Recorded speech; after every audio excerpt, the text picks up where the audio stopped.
Hello, hello, hello. Thank you very much for joining me today. I am going to be chatting to the amazing Samantha Emanuel. Just inviting her to join now. So let's see if that works. And she's here. Can you hear me, Sam? Yes, can you hear me? I can hear you. Lots of sound checks, fun and games, fun and Yeah, games. technologically challenged. Sammy! Oh, we've got Sammy online. Yay! Sammy. Yeah, thank you so much for joining me, Sam. Just a little bit of introduction for anyone who doesn't know who you are. I don't really know how that's possible, but just in case. Um, I met Sam probably around 15 years ago when she was a member of the Belly Dance Superstars, and we all loved her because she was the only English one. So you were very special to us. And yeah, spent a long time following her around for various dance trainings, traveling down to Devon and all sorts of other places because I always really enjoyed your classes and your teaching. And you were definitely one of the first people to really really promote the idea of kind of conditioning for dance and cross training. And there was always like really strong warm-ups in your classes, which were very challenging for me. And but have really, you were definitely one of the people for me that's really inspired the journey that I've been on. And then obviously you had an awful accident a few years ago, and then broke your pelvis, and your journey back from that has been so inspiring to watch. And now working in a clinical setting, and then also working with other movement professionals like myself to help us to improve our quality of care for our clients and the people that we work with, which is fantastic. So that's a very brief introduction. Thank you very much for joining me today. Thank you for having me. So tell me, how long have you been dancing? How long?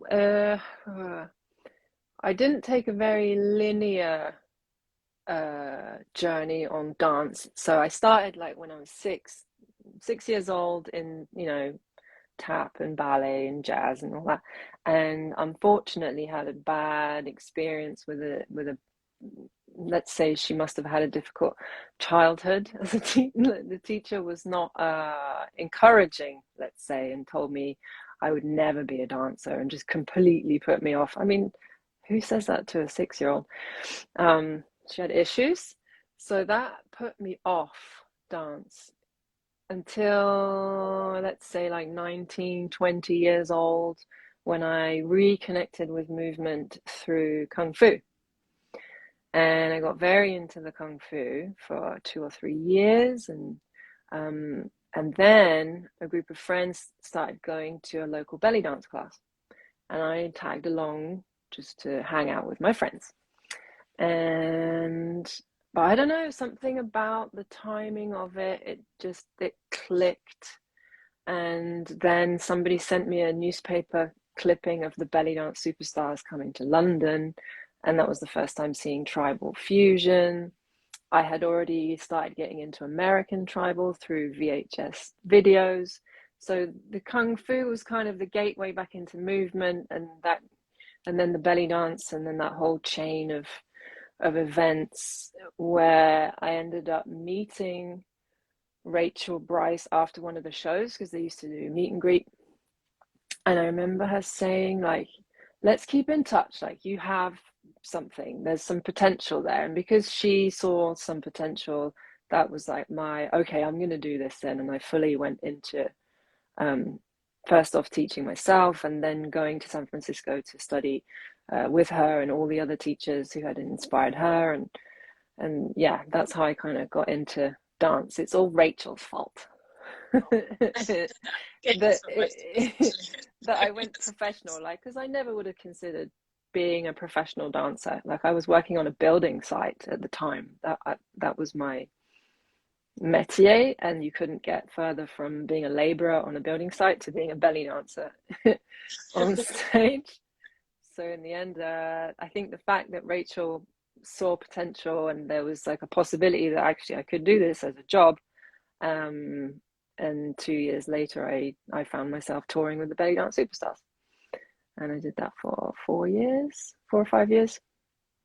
And it was through that I met my good friend Lauren, who was one of the cabaret dancers. And she was all about lacrosse training. She was also into fitness. And I had never really been in that world at all. But we would do these grueling 3-month tours where you're dancing every night and on a bus every day. And she and I would wake up very early in the morning and train, like do Tabata workouts or like run up and down hotel staircases if there was no gym. Like we were the insane ones that were like up while everyone else was sleeping. But at the end of the tour, we were the ones without injuries or like aches and pains. So I was like, there's definitely something in this. Yes. So that's where, yeah, it was all Lauren kind of triggered that interest in me. And I felt it for myself, like, okay, just dancing is not enough. Like we have to combine this with something else in order to do this for a very long time and be pain-free or avoid injury as much as possible. So that's a long-winded way of saying that I came into dance non-linearly. Yeah. Going theme, I think. Is there Lauren Sabah? Lauren Bolt and Lauren. Sabah. Sabah was another cabaret dancer who did ballet. She did the point dancing. I learned a lot from Sabah about ballet. So she was teaching me the basics of a pirouette because I had never done any official dance training before joining the company. It was just like self-taught tribal moves. So I had a lot to learn very quickly. Yeah, I can imagine. My goodness. So, how has that evolved to today? Are you still dancing? I know obviously you're doing a lot of movement stuff and kind of therapeutic stuff. Are you still dancing much? And how does fitness and dance kind of intertwine if they still do? They definitely still intertwine more so possibly than ever, but with a very different lens. So rather than training for performance on a stage, because COVID killed that, I had to diversify my route in order to make a living. And as there were no festivals and no shows, I focused fully in on the rehab. So I've been working for 3 years now in a rehab clinic where I am still dancing every day, but it looks different. So it's using dance movement with people who have generally never danced before in their life. And I'm not using the word dance because they would run away. But I'm bringing these movements in more with an explorative, how does this feel? Okay, and then what about this?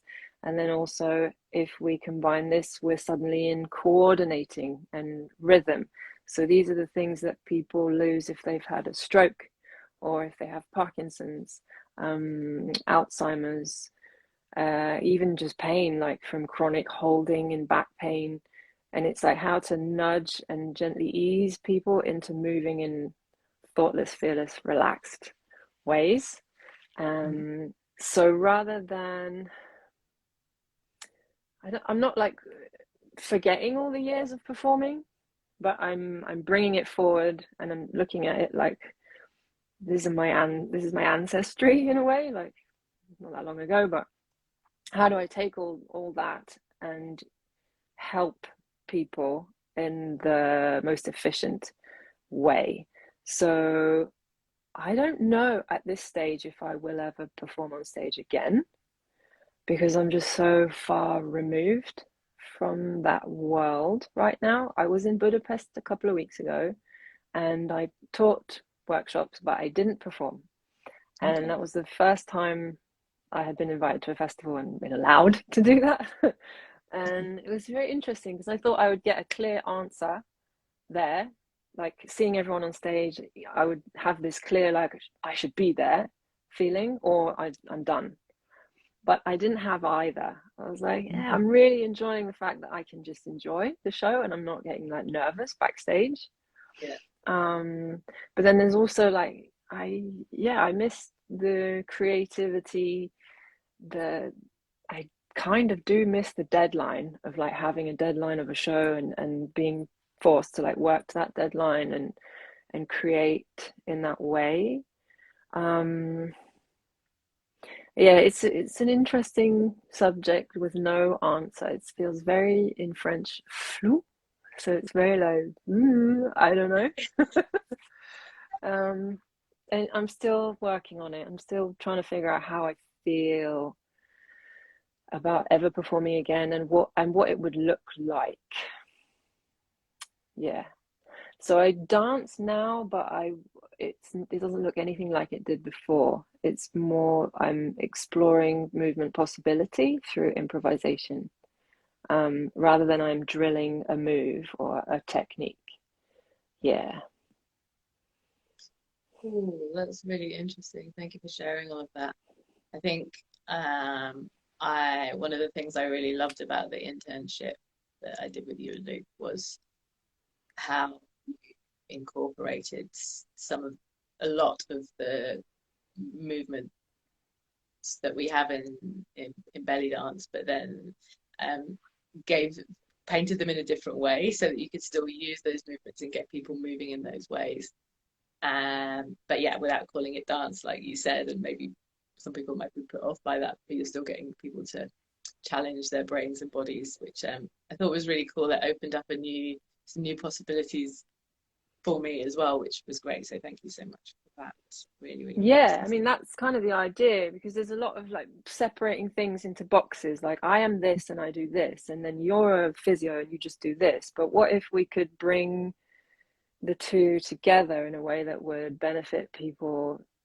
It's so much more because people come with expectations of rehab and then maybe it doesn't work and then they think there's something wrong with them or and so maybe if we can bring elements of something completely different and then that like awakens curiosity, and when people are curious, people are in curiosity state, they're more likely to try something new, and then they're more likely to find nice surprises.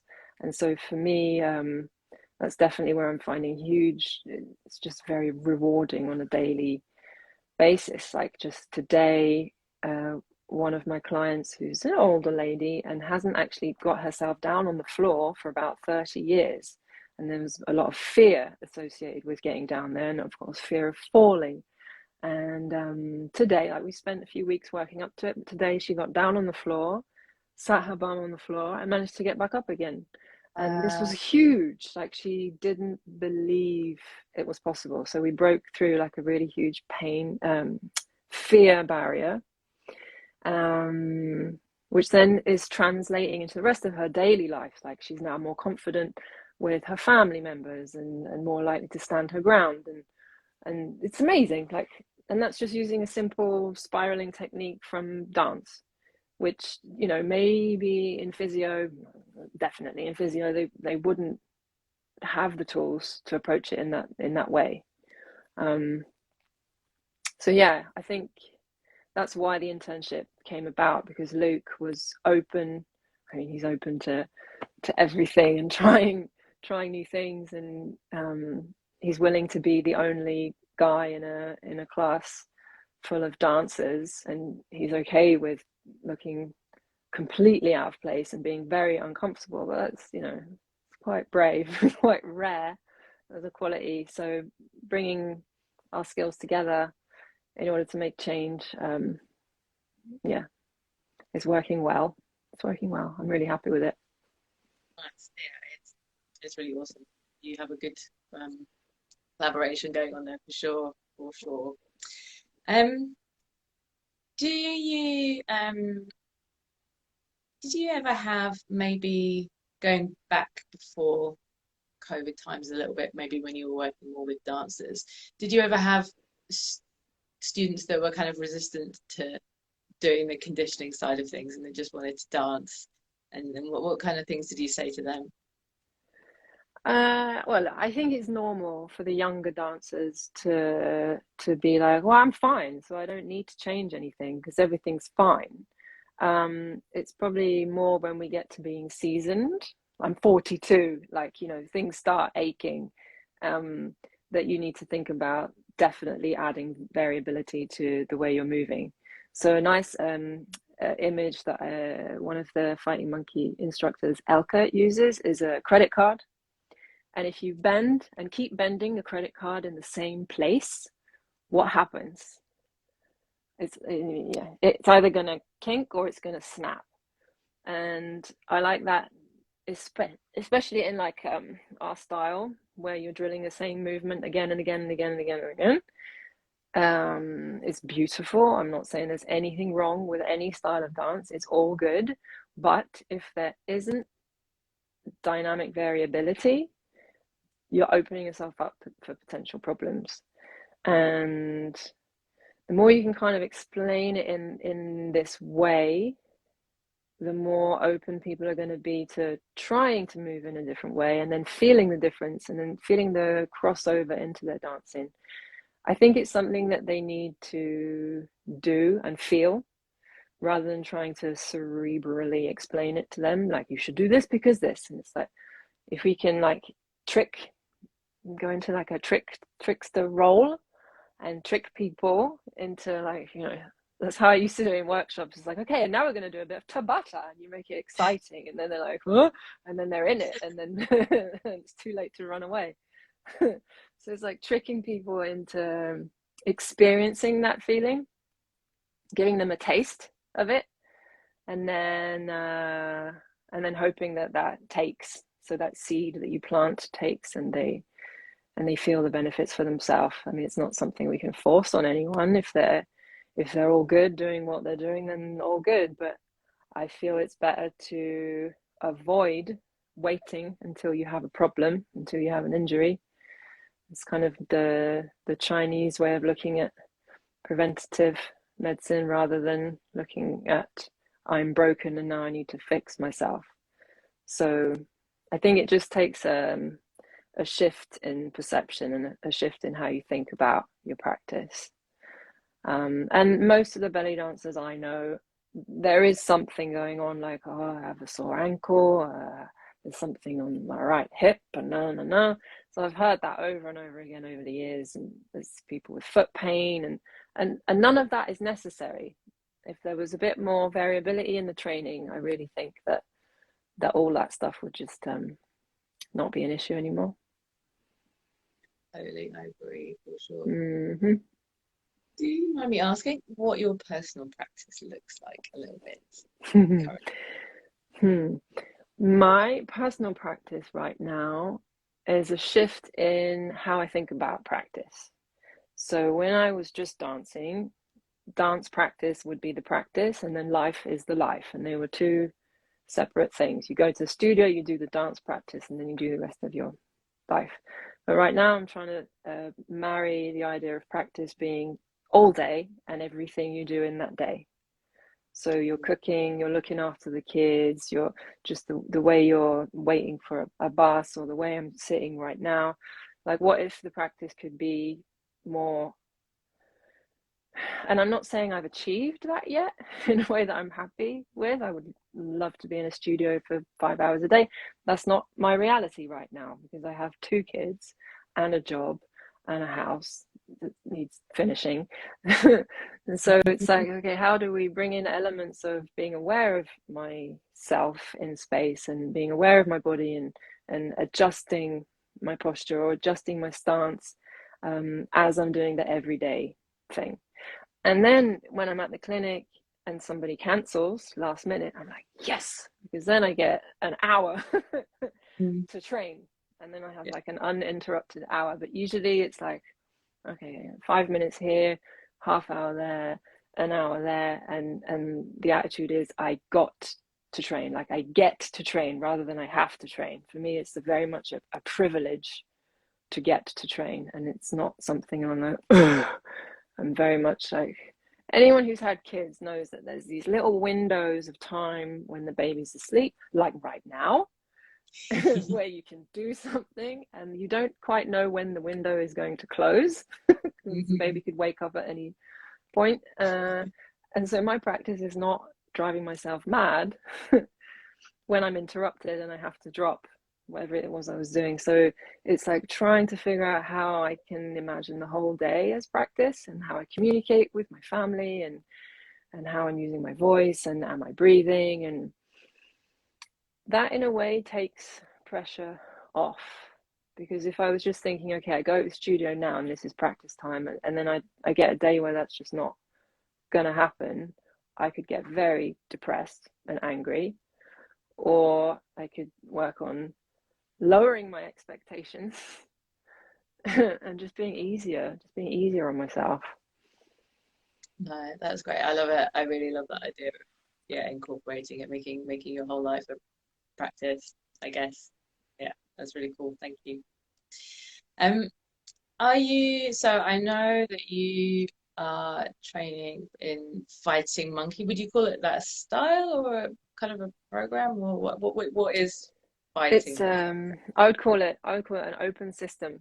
So A it's system, that's the right word. yeah, it's not a style because there's so many different people.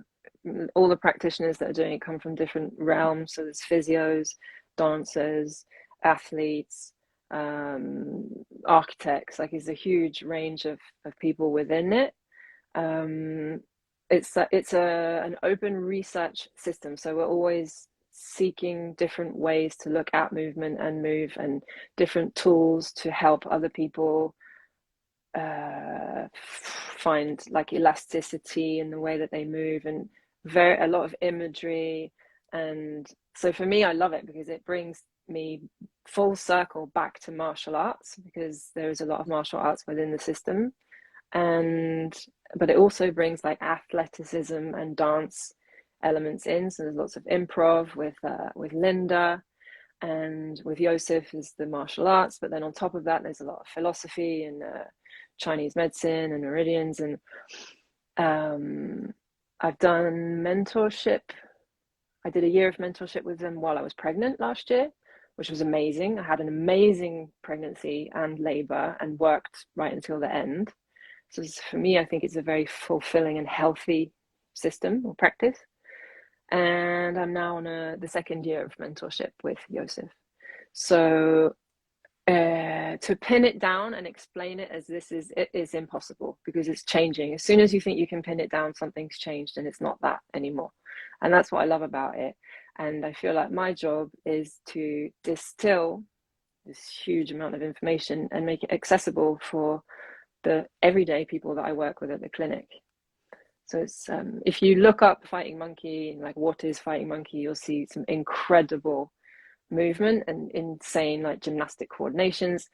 But it doesn't need to look like that to be fighting monkey practice. So for me, it could also be just a way of helping a lady down to the floor and back up again, using principles from fighting monkey practice, fused with my experience in dance and Pilates and all the other stuff that I've studied over the years.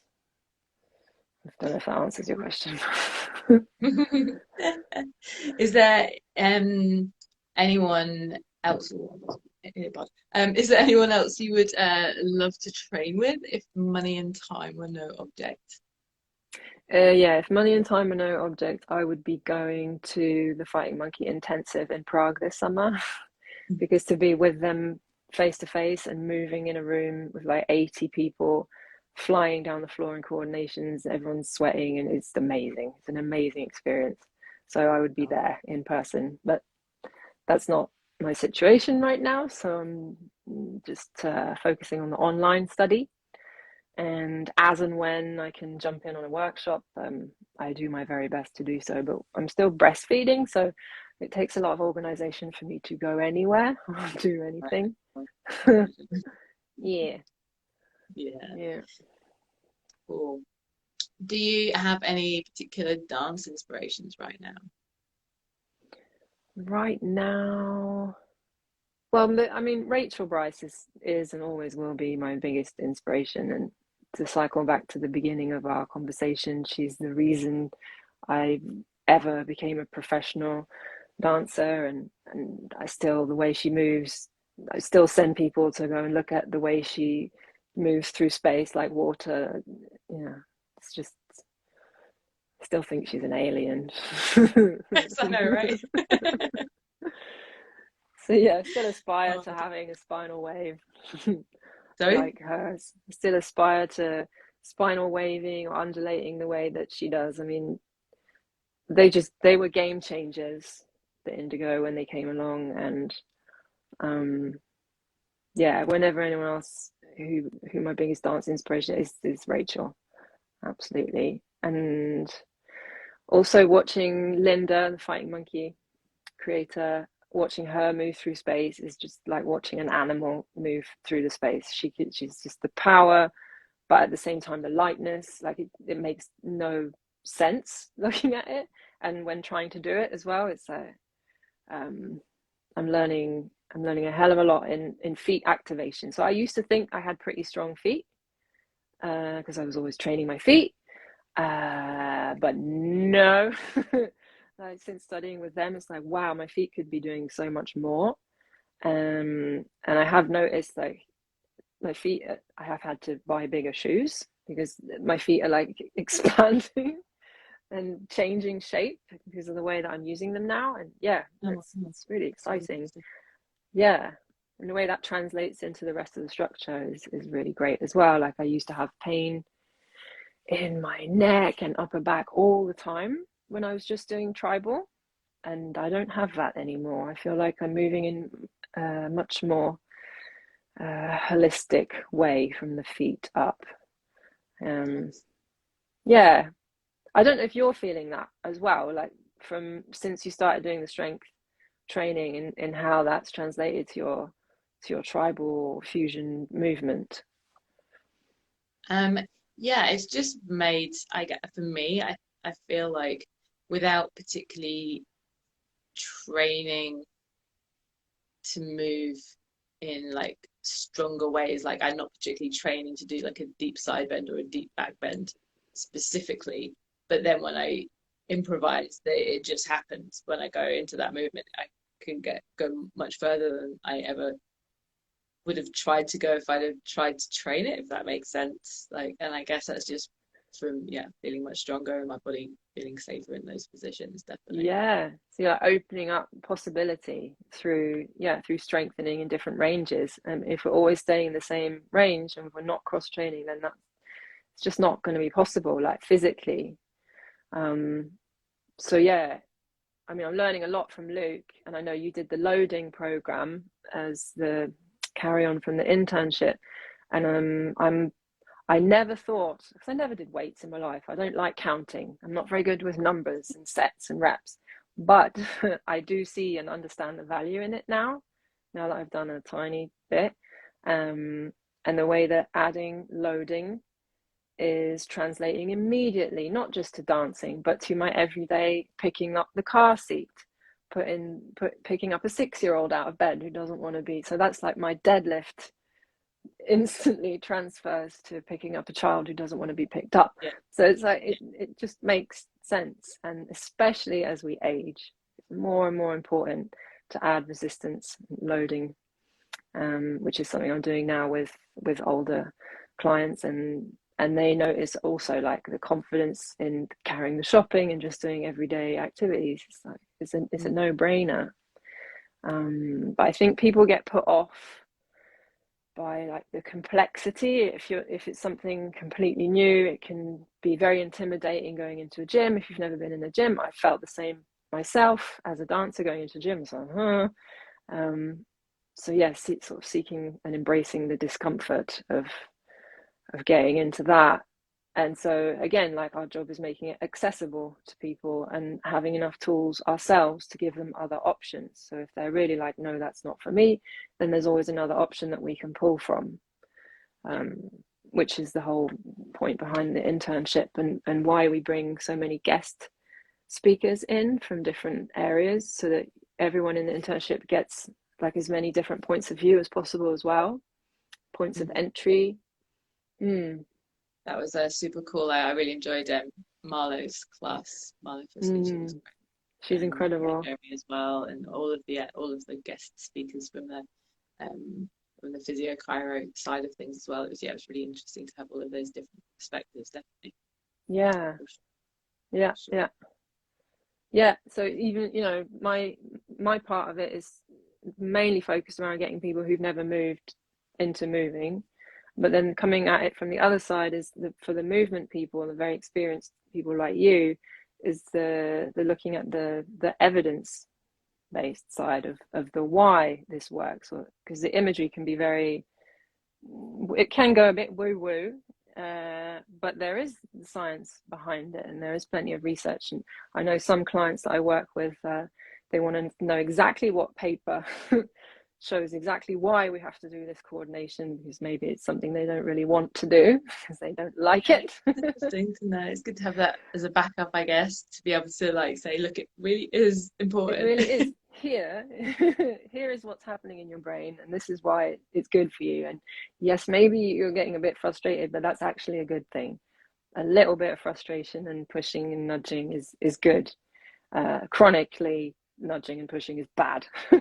Yes. But no, it's, yeah, it depends who you're working with, because everybody's individual. So you need many different tools to pull from in order to help people.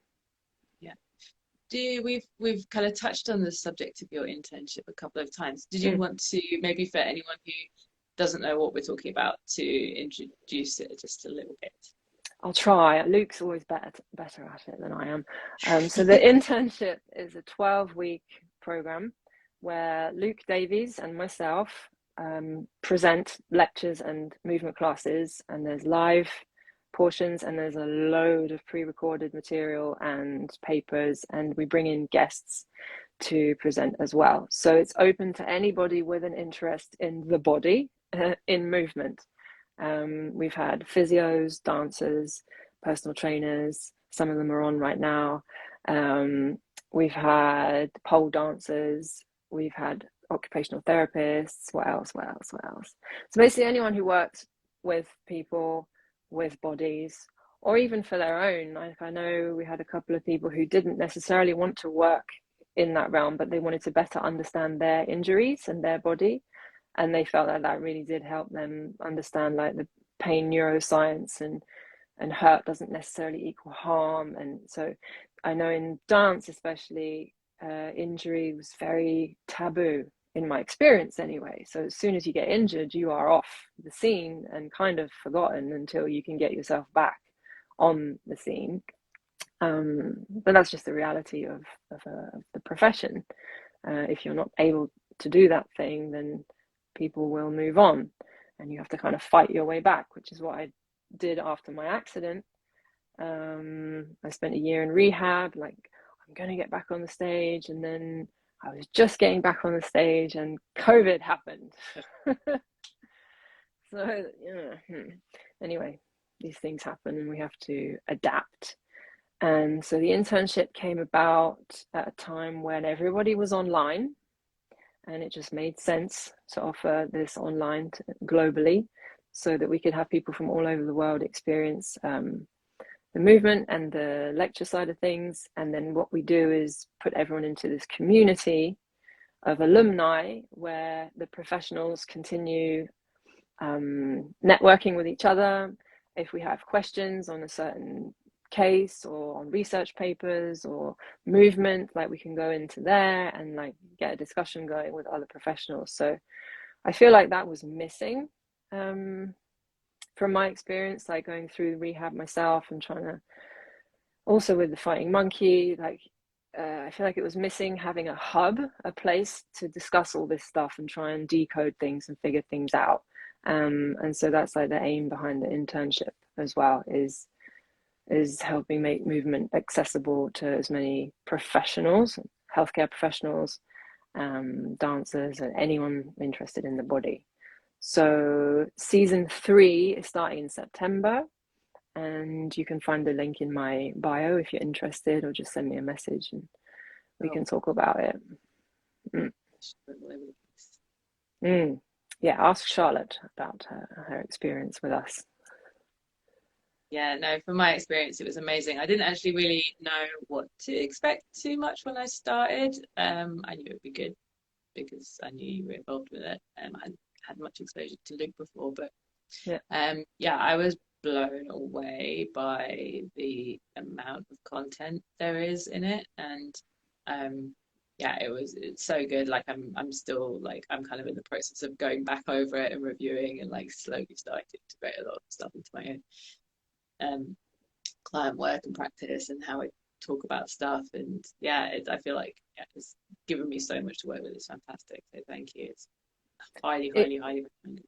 it is a lot, but you get lifetime access. So you know, in with life happens, and I know some people are still working through from season one. So we've done 2 seasons already. We're working season three. But everyone has lifetime access to everything. So you can take your time to go through it and jump in on live calls whenever possible.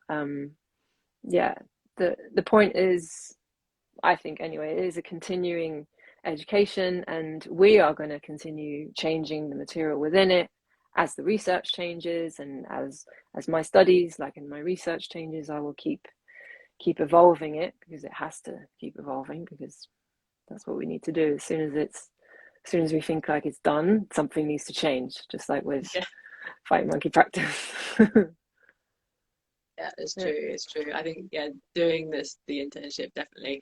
I kind of thought I was at a certain point with what I knew about body and movement and how to help people, and then it kind of like yeah, again exploded my mind even more. It was like, oh, and yeah, I have to do a lot of reframing of what I thought before, and I'm sure it will happen again for sure. But that's the And beauty that's of okay. Like, and that is the beauty of it. It's not a bad thing. Like, there's a lot of things I studied and thought that is it. That's the thing. That's the thing to do and the way to do it. But then like you're getting into dogmatic limiting of yourself. And no, the whole point is it's got to be an open system, and it's got to always keep evolving and changing, because we're working with different people with different problems. And um, yeah, very, very wary of anyone saying that this is the way to do anything. Like, this is the way, the only way, and everyone else is fucking idiot or whatever. It's like, no, no, no, no, no, no, no. Like, that's when I tend to back off. I did the same yeah, in dance as well. Like, if instructors were like, this is my technique and it's the only way and you have to do my way, or the go, it's like, bye. no. No, no, no, no, no, no, no. I have to evolve. Cool. Well, yes, as I said, I'll pop some links to the internship when I share this all over the place, so people can find it and contact you with any questions. Or I'm Thank obviously happy you. to chat to anyone who wants to hear about it from a student perspective as well. Great. I've got one final question for you, Sam. What Yeah. makes you feel strong and badass in your movement and in your everyday life? Strong and badass. So what makes me feel strong, I think I already mentioned really, is like deadlifting, and makes me feel very strong and badass. And then the fact that I can like deadlift my child makes me feel even more badass, especially if she doesn't want Nice. to be lifted and I need to get her somewhere. You're And then coming with also, me now. yeah, and then also the moment like this morning in the clinic where my client, she was like, I can't get down there. I was like, no, today we're going to get down on the floor. And she's like, no, no, no, no, you know, just put the brakes on immediately. And then figuring out different ways and different supports and different wording and cueing, she got there. And for me, that's a huge badass moment like that.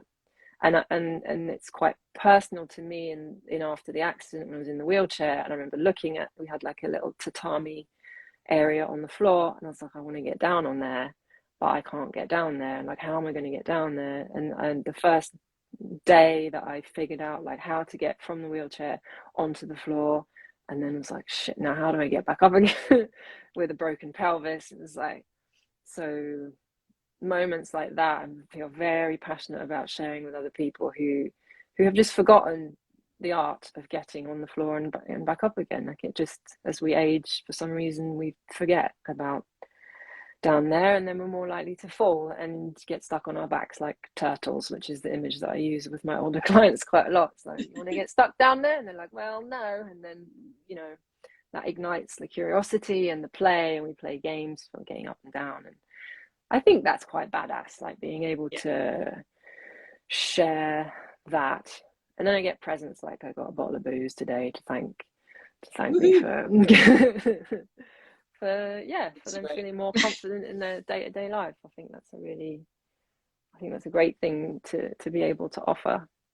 And I'd love to see more dancers feel confident in trying, in like sharing their work in settings like this, in rehab or in medical clinical, because at the moment I feel like dance therapy and rehab are still quite separate, and I'd love to see them like happening together at the same time in rehab. But that's quite a big shift in the system, and that takes time, and that's why the internship, really, so to get those healthcare professionals moving themselves and more confident in presenting movement to their patients. Cool. All right. Is there anything else you'd like to add, or? Just thank you. It's been really nice catching up with you. We've had a long relationship from afar over the years, and it's been really amazing to see you like fusing all this fitness into dance and helping people. And I mean, as you know from the beginning, that's been like quite close to my heart. It's like tricking people, playing the trickster, and getting people into fitness without scaring them away. Indeed. It's super important, I think. Cool. Well, I'm sure I will see you online soon, and I'm excited to hear dates as to a potential meetup. That's another benefit of joining the internship. They're planning an in-person one next year, and I really hope I can go to that. We're thinking about how best to do an in-person meet up with everyone. So yes, watch this space. Nice cool. one. Well, enjoy the rest of your day. Have a lovely weekend, and thank you everyone slept. who has joined us watching. And yes, thank you, Ava, for staying asleep for us. And if you're watching this on catch up as well, and you want to pop any comments below or ask us any questions, you can obviously tag me or Sam, and we will be happy to answer you. Alrighty. Well, I will see you soon. Bye. And thank you, Sam, for watching and all your little comments. I've been watching them. See you later, everyone. Bye-bye. Bye. Bye, Kathy. Bye, Sam.